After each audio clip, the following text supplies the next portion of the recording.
मध्य प्रदेश में लंबे इंतजार के बाद विभागों का बंटवारा आखिरकार हो ही गया है, जहां रामकिशोर कावरे को आयुष विभाग की कमान सौंपी गई है, जिसको लेकर उनका कहना है कि कोरोना संकट में आयुर्वेद का विशेष महत्व है। वहीं आयुष मंत्री रामकिशोर कावरे से खास बातचीत की हमारे संवाददाता दुष्यंत पाराशर ने।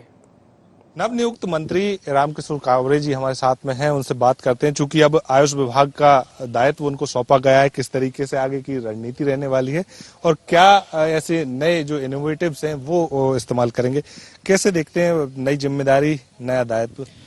माननीय मुख्यमंत्री शिवराज सिंह चौहान जी ने जो जवाबदारी मुझ पर सौंपी है, निश्चित रूप से जिस उम्मीद के साथ में उस उम्मीद पे मैं खड़ा उतरने का प्रयास करूंगा।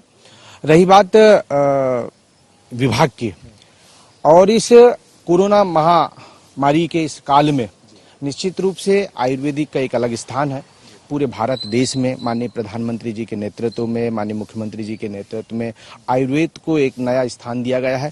और आज हम जब देखते हैं इस कोरोना के महामारी के उसमें, तो निश्चित रूप से हर वो व्यक्ति आयुर्वेद के क्षेत्र में जाने का काम कर रहा है। अपने घर में ही रह के अपने आप को कैसे स्वस्थ रख सकता है उस पर चिंता कर रहा है, और आयुर्वेद का जो काढ़ा है उस काढ़ा का उपयोग करके अपने आप को स्वस्थ रखने का काम कर रहा है। और निश्चित रूप से आज पूरे प्रदेश में आयुर्वेद ने एक नया स्थान पाया है। मुख्यमंत्री शिवराज सिंह चौहान ने एक दायित्व दिया, दायित्व के साथ साथ अगर मंत्रिमंडल विस्तार की बात करें तो मंत्रिमंडल विस्तार लगभग 100 दिन बाद हो पाया। तमाम सारे आरोप कांग्रेस ने लगाए, तमाम सारे आरोप विभागों के बंटवारे को लेकर भी लगाए। कैसे देखते हैं कांग्रेस किस तरीके से राजनीति? देखिए, कांग्रेस का काम विपक्ष की भूमिका में है, उसका काम है विरोध करना। यदि विरोध नहीं करेगा, अपने आप को दिखेगा नहीं, तो समाप्त हो जाएगा, जैसे हम सब लोग जानते हैं। लेकिन जहां तक के रही बात इस 100 दिन की, हमने 100 दिन में एक लक्ष्य हमारा जो था कि हम अपने प्रदेश की जनता को कैसे स्वस्थ रख सके, हमारे प्रदेश की जनता का कैसे हम ध्यान रख सके, हमने सारा वो 100 दिन में हमने काम किया है। चाहे वो हमारे प्रवासी मजदूरों की हम बात करें, हमने उसकी चिंता किया है।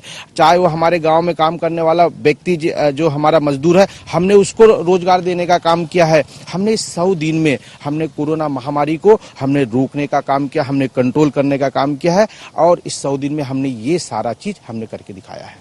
एक बात और कही जा रही थी कांग्रेस की तरफ से भी कि जो सिंधिया खेमा है उसको कहीं ना कहीं मलाईदार विभाग मिल सकते हैं, और कहीं ना कहीं बड़े विभाग गए भी उसी तरफ। नहीं, विभाग कभी कोई मलाईदार नहीं होता। विभाग के माध्यम से हम क्षेत्र के विकास कैसे कर सकते हैं, ये मेन हमारा उद्देश्य है। और विभाग की हम चिंता नहीं करते, हम विभाग की चिंता इसलिए नहीं करते क्योंकि हम विकास की राजनीति करते हैं। हम विकास पर काम करने वाले व्यक्ति हों। भारतीय जनता पार्टी का मूल उद्देश्य है सेवा, और सेवा के भाव को लेकर कोई भी जगह मिल जाए हमें काम करने का। हमें तो ध्यान है, जब हम ग्राम पंचायत के उपसरपंच थे तब हमारे को पंचायत की जवाबदारी, हम पार्टी के रीति नीति, पार्टी का जो विचार है उसको नीचे तक के लेकर जाते हैं। और जनप्रतिनिधि बनकर जब हमें अवसर मिलता है सेवा करने, तो सरकार में रह के पॉलिसी बनाकर उस जनता की सेवा करने का काम करते हैं।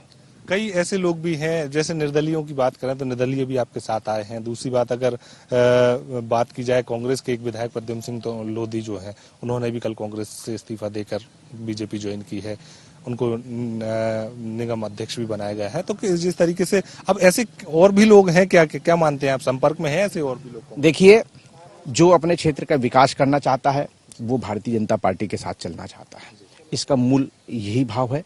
और निश्चित रूप से जिन्हें लगा 15 महीने तो रहे वो लोधी साहब, लेकिन जब उनके क्षेत्र का विकास नहीं हुआ, और जब यहाँ पर उन्होंने देखा कि 15 साल में माननीय मुख्यमंत्री शिवराज सिंह चौहान जी ने इस प्रदेश में, चाहे वो किसान के लिए हो, चाहे मजदूर के लिए हो, चाहे अन्य वर्गों के लिए, जिस प्रकार से उन्होंने काम किया है, आज उसी से प्रभावित होकर, क्योंकि वो जानते हैं ना, आज उनके क्षेत्र की बात जब आती है तो उनके मन में एक लालसा थी कि मैं अपने क्षेत्र का कैसे विकास करूंगा, क्योंकि उनको जाना है, 3.5 साल बाद जाना है फिर उसी क्षेत्र में। तो इसलिए विकास के साथ उन्होंने निर्णय लिया है, हम उसका स्वागत करते हैं। धन्यवाद। जिस तरीके से साफ तौर पर आपने देखा कि रामकिशोर कावरे जी हैं, आयुष विभाग का उनको दायित्व सौंपा गया है, और साफ तौर पर आयुष विभाग के दायित्व को वो बाखूबी तरीके से निभाने की बात करते हुए नजर आ रहे हैं। और जिस तरीके से चुनावों की बात की जाए, या फिर आगामी जो वर्ष में, जब आगामी सालों में चुनाव होंगे विधानसभा के, तो उनको लेकर भी उनकी तैयारी को लेकर उन्होंने अपनी बात रखी है। कैमरा पर्सन विपिन के साथ दुष्यंत पाराशर, IND 24 भोपाल।